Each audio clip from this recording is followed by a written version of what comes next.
everyone, and welcome to the beginning of a short course looking at everything a complete beginner needs in order to get started with creating their own mosaics at home, and without any of the technical stuff you really don't need.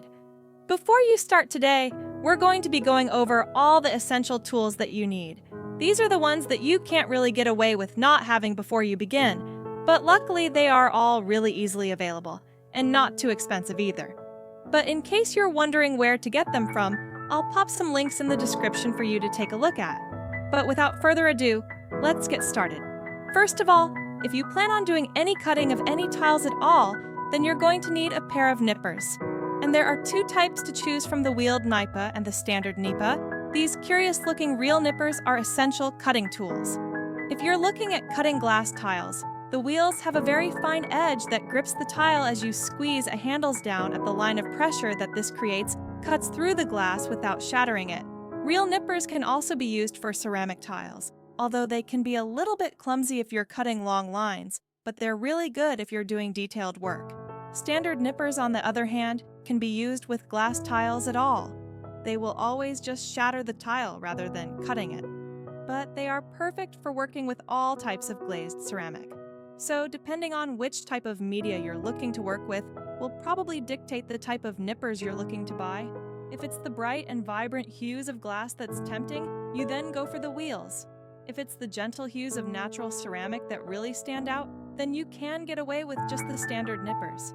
If it's mixed media that takes your fancy, then you're obviously going to be bouncing both. But also bear in mind, this is only if you're looking to actually cut the tiles. These mirrors and these coasters, for example, have been made without cutting a single tile, and they make perfect projects for beginners. If you're just starting out with mosaics and kind of just want to get a feel for it, but if it's the crazy paving style then you will definitely need to cut the tiles if you want to achieve that. Look, the second vital tool, and perhaps the most obvious one for mosaics, is the tiles themselves. This is a pretty big subject though, so I'm actually going to cover it in more detail in the next video.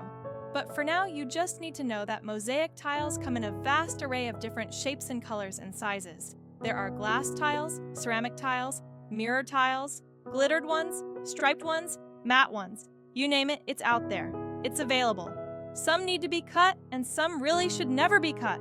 Some are easy to work with, and there are some that really will test your patience, and you should probably move on to it when you're a bit more advanced. But as I say, we will cover these in more detail in the next video. There are three types of glue traditionally used in mosaic PVA glue, which is that type white stuff that you used as a kid and you spread it around with a big plastic spatula. This is perfect for flat projects, so your mirrors, frame borders, anything where you're not going to be fighting gravity in any way cheap. PVA is ideal because it doesn't dry too quickly, which gives you time to readjust the tiles if you need to. A lot of it. But when it does dry, it gives a nice firm grip.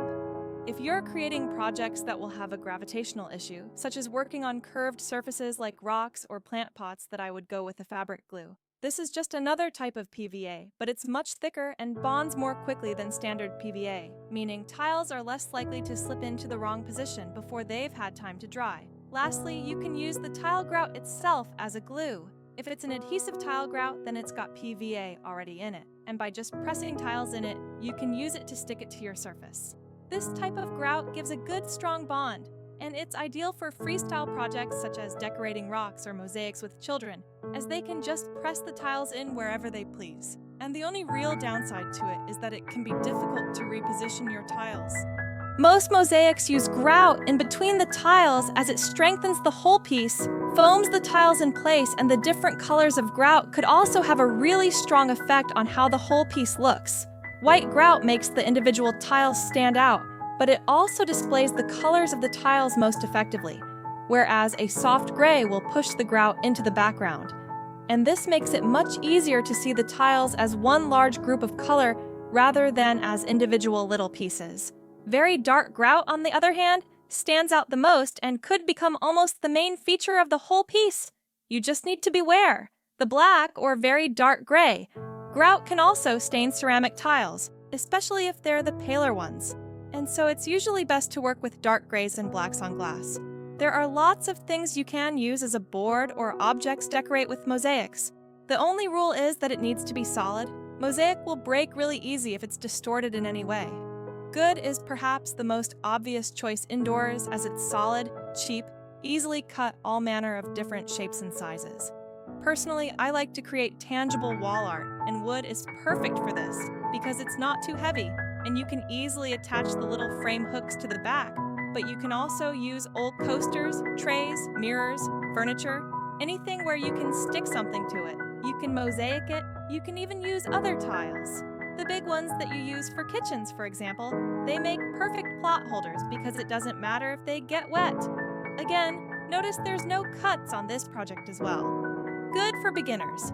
Kind of obvious, but if you plan on doing any cutting of tiles and you really need to invest in some goggles, a little pieces of flying glass or ceramic really won't do your eyes any good if it gets in that. A lightweight pair is fine, so long as they give good coverage, and they are comfortable to wear when working with the tiles themselves.